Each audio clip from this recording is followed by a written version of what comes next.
welcome to the Service Drive Revolution podcast with your hosts, Chris, the Bulldog Collins, and Gary Daniel, the G-Man.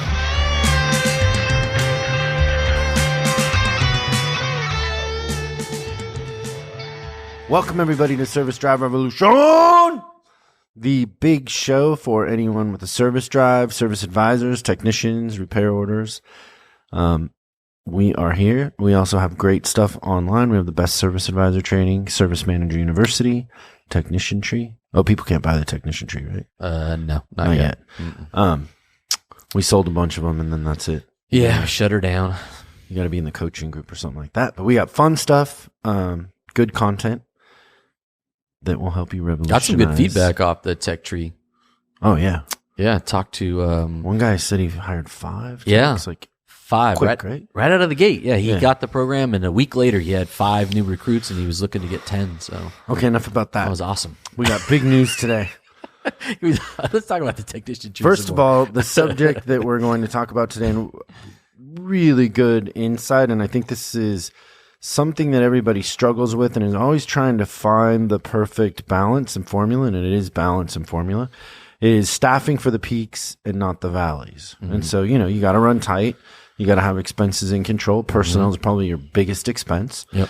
And so how do you set that up? And we're going to talk about that. And we have some formulas that really work, because if you don't do this right, you do one of two things. You miss a ton of opportunity in peak time. So like in the summer when your traffic's up, you're going to miss a ton of opportunity, and retention, you're going to upset people.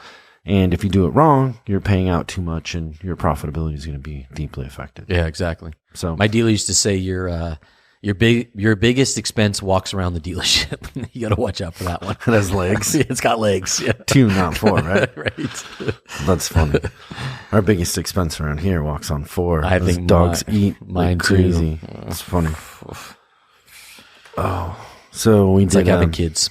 We did arms and chest today at the gym, right? Mm-hmm. How do you feel? I feel tired today. Like, I think after that whole flu pneumonia incident, like, in trying to come back and now work out, I just feel a little run down still. You're not coughing anymore. No, I got a lot better. I don't have anything in my chest. It's feeling good. So, yeah. What are you drinking? Just got to get back into the swing of things. What do you mean? What am I drinking? Oh! I got my It's not iced tea. I got my new bottle. What's the bottle? I got my birthday present of the month, and if you're brand new to the podcast, the greatest gift giver ever got me whiskey of the month. Yeah, Chris, on my birthday in October, and this is the latest installment. It's from Sonoma County, which is up in my old stomping grounds up near San Francisco. Well, this should be making wine, not whiskey. Yeah, right. And it says West of Kentucky Bourbon Whiskey number 3. It's a cool label. Mm-hmm. If you can see it. It's got the bridge, the Golden Gate Bridge on it. But kind of looks like money, right? It's like green. Yeah. Like it's looks got like kind it of could be on the $1 bill or something. Antiqued. But yeah, this is batch number 2, bottle number 1724. I bet you I can guess what it tastes like. It tastes like a cask. Like oak. Tastes like a wood plank. What number is it? It is number 1724. Out of batch number 2. Wow. Bottled on January 20th, 2017, so it's pretty fresh. It's good. It's good stuff. I like it. It's my first one west of the Rockies. Everything they've been giving me has been East Coast whiskey, so this is the first one that came from West. So it's really good. I recommend. Yeah, that's good. I'm drinking Pechuga, which is a mezcal, and it has the blood of a chicken. So they hang a dead chicken over the top of the brass, like whatever they call that they age the agave in. And so it has actually chicken blood in it. No kidding. That's the Pechuga. You talk about it. I've never tried tough. it. You want to taste it? I do want to taste it. You'll taste the blood. I do want to taste it. You taste the blood of a chicken. You taste the blood? All right, here we go. Well, I don't know. It could be psychosomatic. Here we go, audience.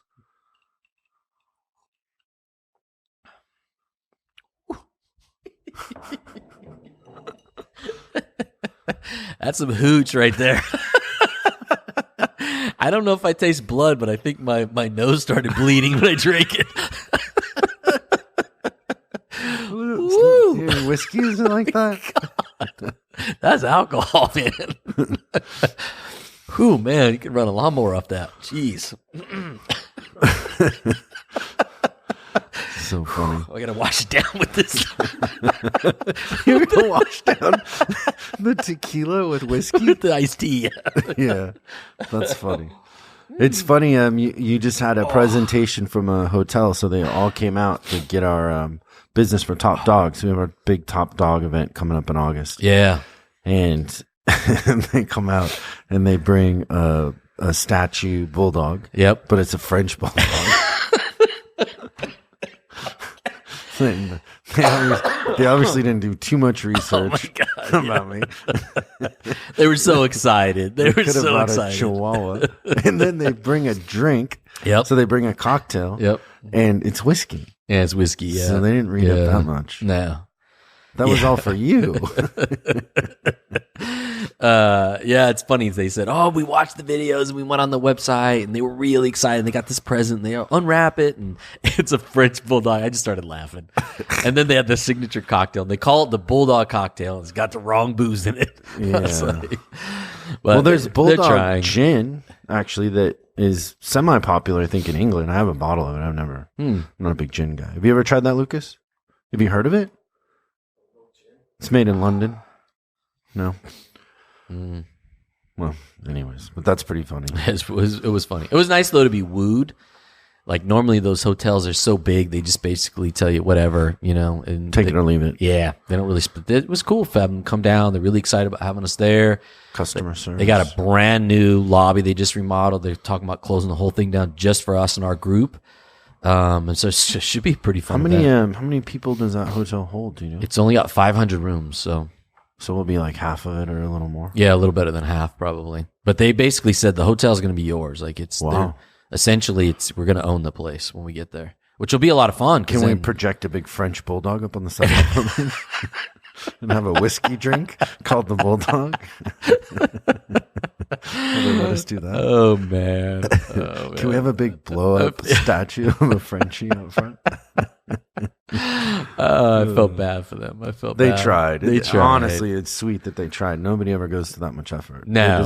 They deserve kudos. Yeah. I kid because I love. That's right. It's so funny. So everybody needs an update on the life of Gary, and this weekend Gary's got something special going on coming up. I do. Man. He's gonna get a tattoo. I'm gonna get a tattoo. Yes. Yeah, that's it. Of a It's fairy. gonna happen. What's that fairy in Peter Pan? Tinkerbell. I'm getting a little Tinkerbell. Did you see the wrench I sent you? Yeah, I did. So here's my thoughts, and you guys man. should all weigh in on this Oh, in my comments. He wants to get a gear, right? That's what you're Sprocket. thinking. Oh, a sprocket. A sprocket. It's not called a gear; it's called a sprocket. Which is a cool idea, but there's so many different ways to do that. It's scary.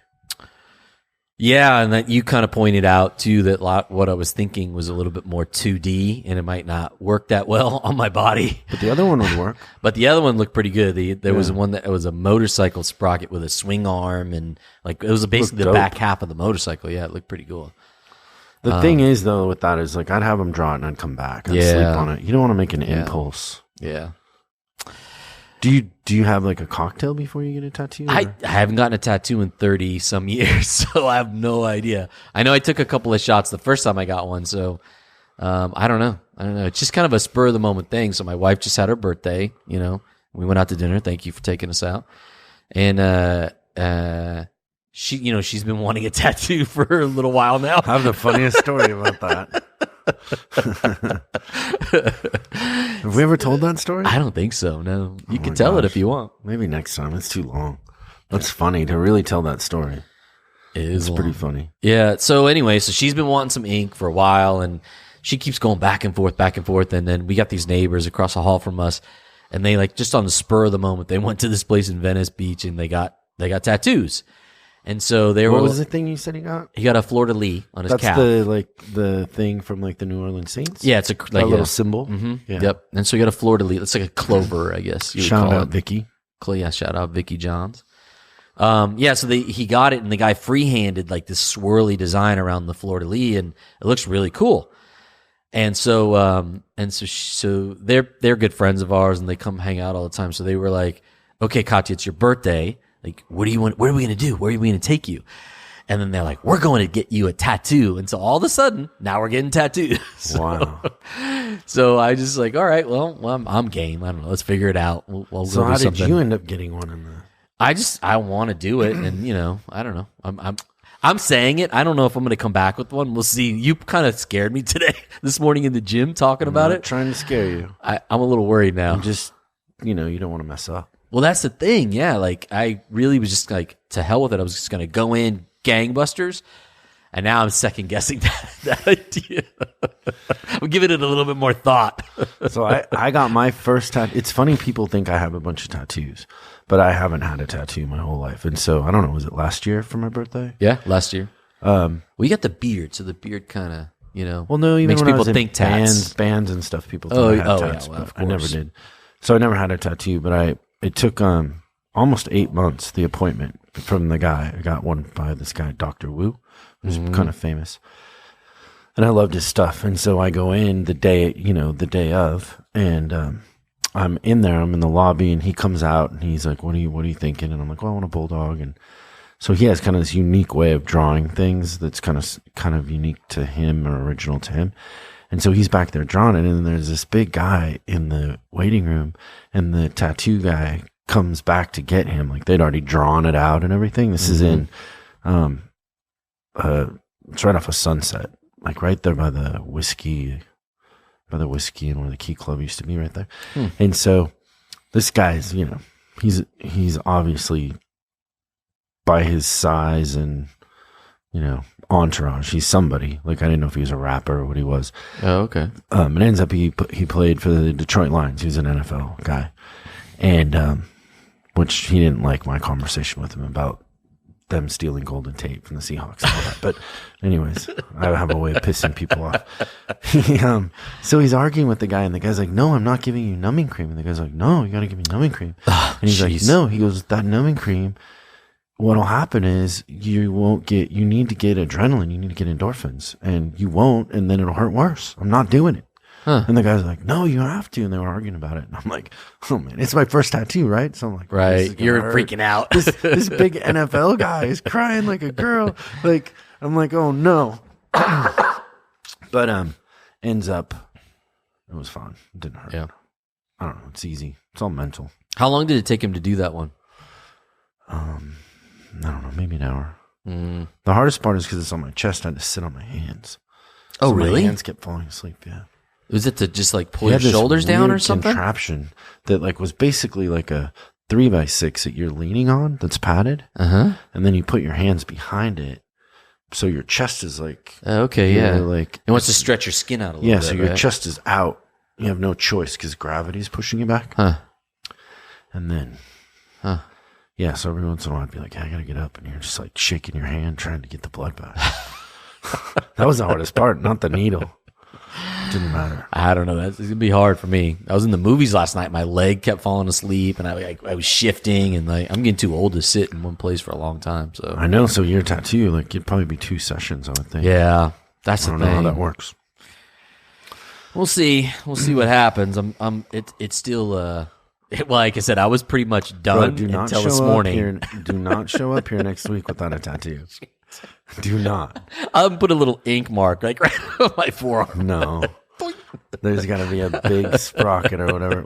Is it a sprocket? It's a sprocket. Yeah. Big sprocket. I think you should get a wrench. I think that fits. I thought the wrench is cool, but I just had this like fantasy of like the sprocket and the spokes inside the sprocket having, you know, my kids' names on it. That was my idea. I've had this idea for a long time. I just never really acted on it. So, Bro, how dope would it be if you had a wrench right there on your forearm? no, it'd be cool. That's like car guy. Yeah. As car guys you can get. Yeah, I know. And then you know where the writing is, where it would say Snap On, or what's the other one, Mac? Mac Tools, yep. Or Craftsman. Craftsman. I would not put Craftsman on my arm. No offense, Craftsman, but I would not. Oh, take offense, Craftsman. Take offense. By the way, this is great hobby tools. Sponsored by Lipitor. That's right.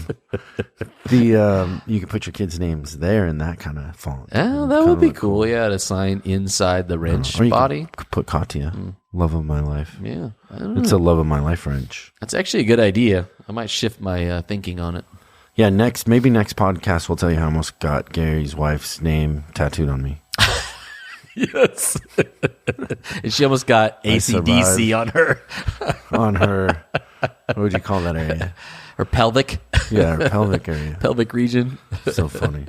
So staffing for the peaks, not the valleys, is a common thing. So the first thing that I think of about that is I don't know that there's a service department out there that we would help that doesn't need to add advisors.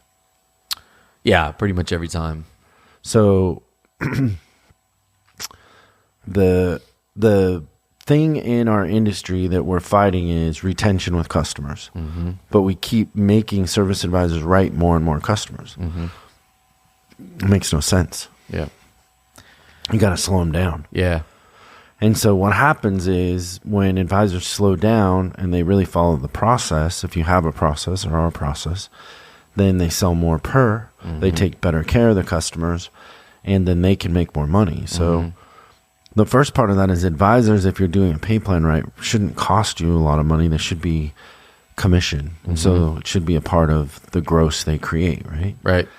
And so if you do the pay plan right, that part takes care of itself. So when you're adding an advisor, unless sales go up, they're just cutting into each other's pay. Right. Exactly. But that never really happens because they answer the phone, they take the drive-ins, and they'll do more. Right. Yeah.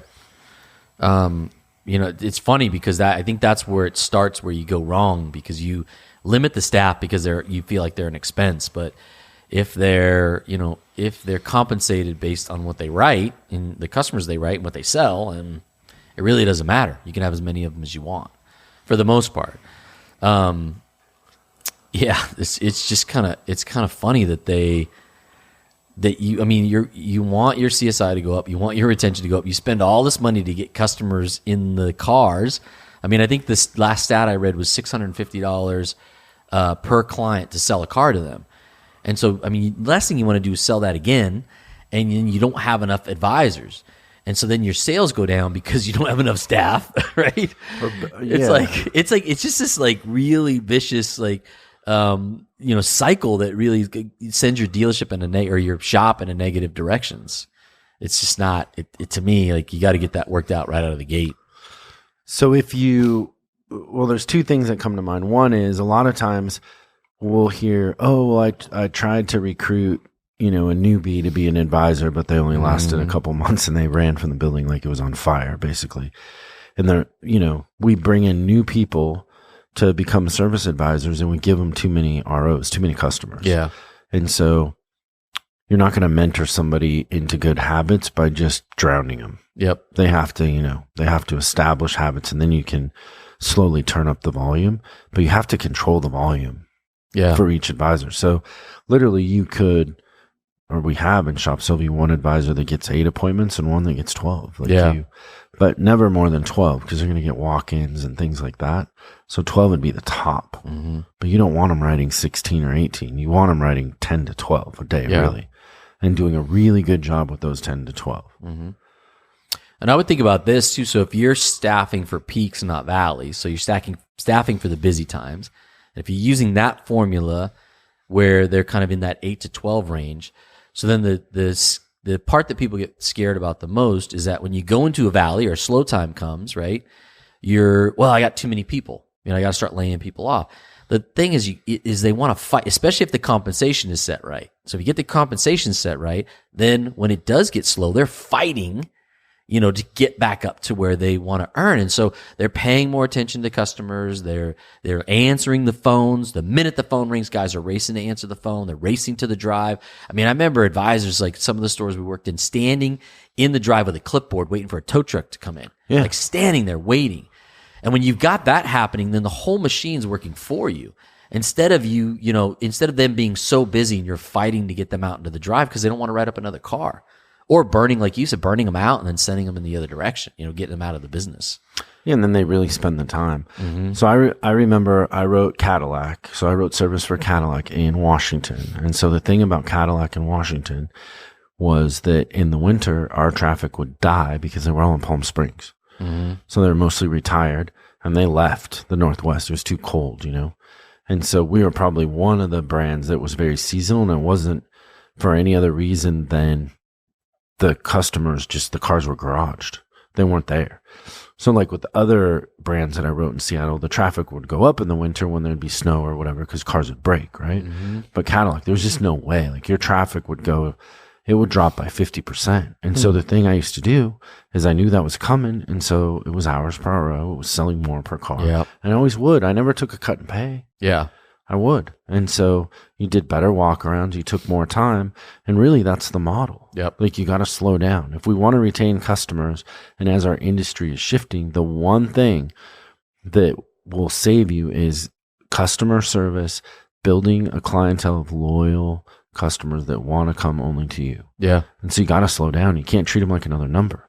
And you can't take your least talented advisors and have them write Quick Lube or something. And I'm right. Some of those guys rate 35 or 40 ROs. It's crazy. Nuts. It makes me want to scream. I don't get it. Yeah, there's no way you're converting when you have that I many never tickets. understand how in a situation like that, when somebody's telling me that, a shop owner or a dealer, I'm screaming inside and I'm looking and I'm like, why do I care about this more than you? Yeah, right. Why do I care more about your customers than you do? How do you expect some 22-year-old kid to write 30 ROs? And like you go into a service department like that, and we've done it a bunch of times. Customers in the waiting room asking the cashiers, "Can you check on my car?" Yeah, like they're paging over the thing. A shop like that is the one that's still paging, like over the intercom, right? That's that's right. That's still what's going on. It's crazy. Like who does that anymore? Yeah, it's so funny. 546 the service, please. You're like, what? What did they just say? Oh man, yeah. I was in a shop the other day, and they did that. And like everything stops. You can't hear a thing. It's You're so like, funny. What? Did we just go back 20 years? There's a dealership back in my hometown. It was there forever, and they literally had a sales tower in the middle of the lot. And it looked like an air traffic control tower. Oh, I love that. Is what it looked like. And then they would do that too, Bill Smith to the sales tower, Bill Smith to the sales tower. Yeah. But it's more like, the best was, I remember. Big speakers all over the lot. I remember somebody would accidentally be on the intercom and they'd be talking. Yeah.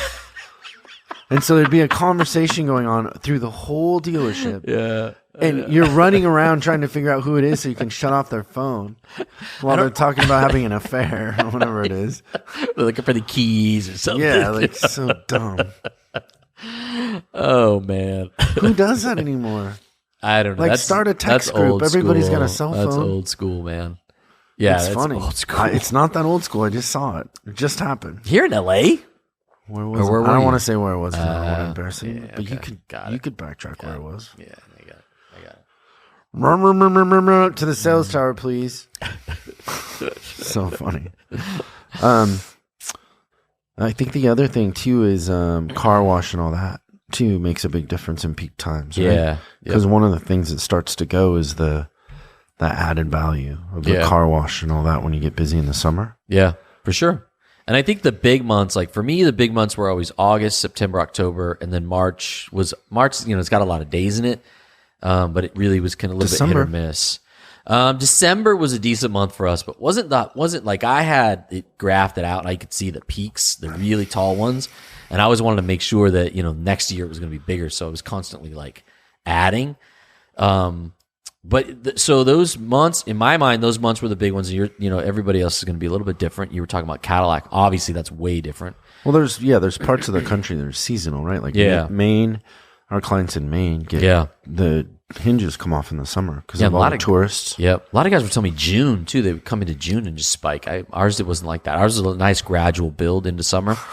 Listen, California spiking. Boy. I know, right? you haven't lived until February. You're just like, you're walking around talking to yourself going, don't kill yourself. The sun's coming. Yourself.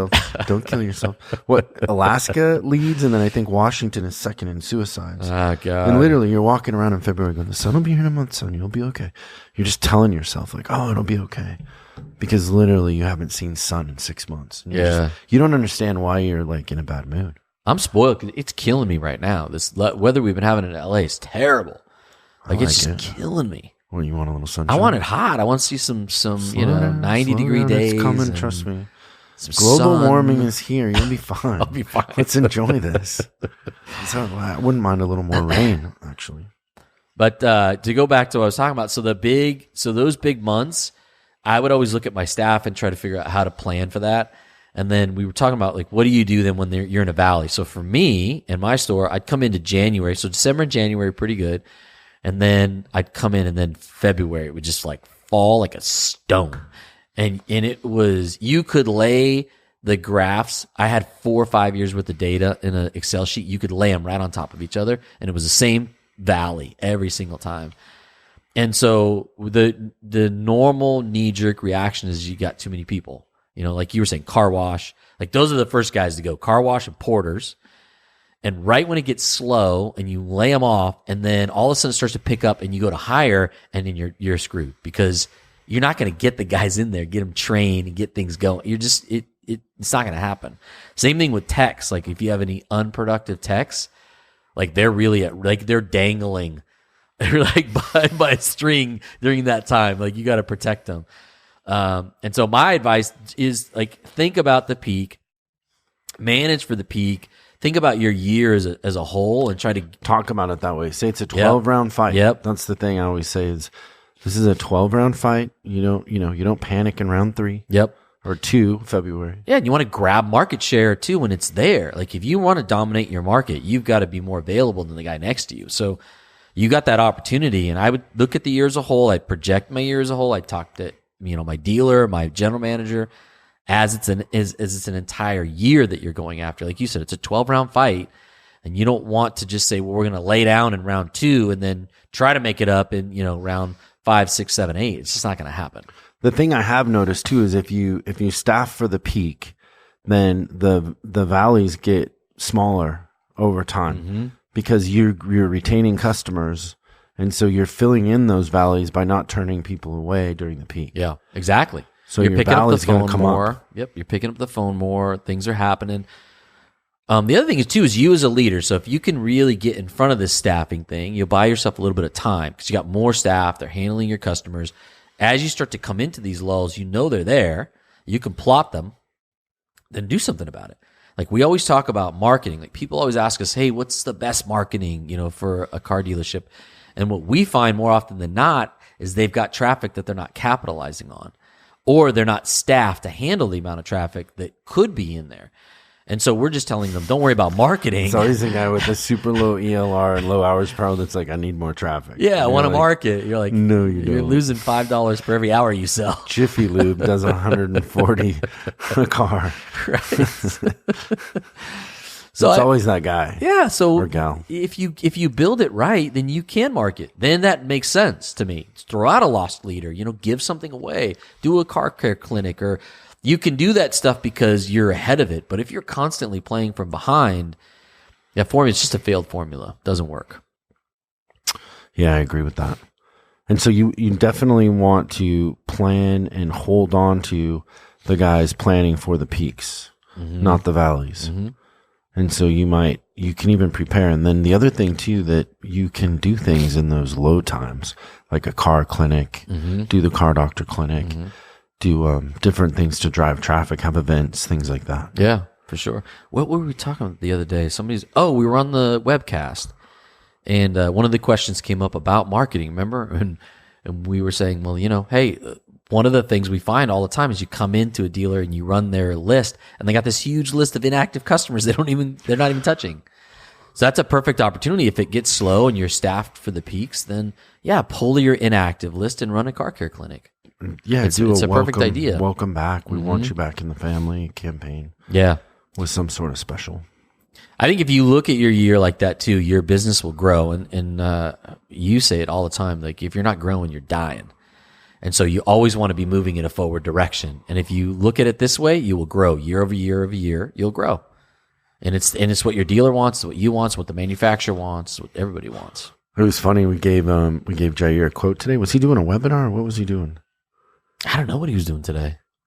So I gave him a quote of profit is the best painkiller. And then he came back and what he did was profit is the best Vicodin. I think Something like that? Yeah, I think he said profit is Vicodin for business or something like that. Yeah, He twisted it up. It was good. yeah. Profit is Vicodin for business. He made it a Jairism. Yeah. Jair. What's Vicodin for the 49ers? You should have asked him that. Oh, they're rebuilding, bro. Be nice. Rebuilding. John Lynch. Hey, you're getting their quarterback, right? John Lynch. I hope not. Is it Kaepernick coming? I'm not going to root for him. He's going to take a knee on the sideline. It's so funny how much we hate Kaepernick, and then we're going to sign him. I know. There's no, yeah. I don't know. He's not that good. No. He wasn't the answer in San Francisco. How's he going to be the answer? I don't know. I don't think Russell will get hurt. Also, like, he probably wants some crazy amount of money. Yeah, I think it's bad for the culture. Like, I don't know. I felt like the guys are poison. Like, they were doing well, and then he started all his antics, and he made it all about him and not about the team and about winning. Just to me, like, that's Pete Carroll doesn't need another one of those. Nah. He's got Sherman and Bennett and all those guys. yeah. They're enough of a pain in the ass. That's a bad plan. See, I think, honestly, to talk like culture for a second, I think that's where New England has it on everybody. Yeah. I mean, I think Pete's a good coach and all that, but that's where New England, he'll cut you. He don't care. Yep. Belichick don't care. Mm-mm. Not going to do it. He cut Randy Moss in like the prime. Mm-hmm. They just broke the record, I think, the year before, right? Him and Yeah. Brady for touchdowns. And he's like, nope, see ya. He doesn't need him. Yeah. He doesn't need him. You want the ball every play and you're going to bitch, forget it. You're going to go. I think like Pete's too, he's too understanding with that, in my opinion. Yeah. Sometimes I wish those guys would shut up and make it about football. Yeah. I think Belichick too feels like that if he gets somebody, he can build them into somebody great. He can take them, train them, and make them better than what they are. So he's not worried about losing anybody. And like talking about staffing, like that really helps you, because if you do get into a good groove where you're a little bit ahead of it and you're staffed high, then you can afford to be like him and cut somebody. You don't have to you don't have to take any BS from Well, a it's a Kaepernick system. or He has a system. yeah. So he relies on the system Yeah. more than anything. And everybody wants to go play there because they win. Right. So people are taking like that one guy from the Browns, right? He just took half of what he could have got anywhere else to be there. Yeah, he wants to win a championship. Yeah, at some point you want a ring, right? Yeah. At some point that's all they want. It's funny though, like you never see the players there comment about anything football wise, but Gronkowski, he's at every club, every beach party, every like Hawaiian tropic model judging. Like I would love to hear what Belichick says to that guy. Oh man, because he's all over social media doing stupid stuff, but he's never he's never doing anything that has to do with the playbook or football. But yeah. He's a clown, that guy. You were in Massachusetts. When was that? Last year? When you went out there? You went out and visited that autosaver group? I don't remember. You were telling me that like Gronkowski's everywhere. Oh, yeah. Like you just see him everywhere. Billboards, bars, jerseys. everywhere. Yeah. It's like going to Seattle still, and everybody has on a Lynch jersey. Like he's playing for the Raiders, and I bet you half the people at the airport have on a 24. So funny. They're like, dang it, I just got this jersey. Yeah. Bring him back. So funny. Yeah, I don't know why. Yeah, I don't know. The Seahawks, I'm worried. Yeah. I think the Cowboys will be good. I feel like they got a good handle on things. I think it's going to be a good year for them. I'm optimistic. Yeah. We'll see. It's good. Well, good. So just to recap, staffing for the peaks. You get your advisor pay plan right. Have one more advisor than you think you need. So they're reaching for more. Building traffic. And really watch how many repair orders or how many customers your advisors are touching per day. You want it between 8 and 12, depending on talent. You want to focus on high average, high engagement, building rapport.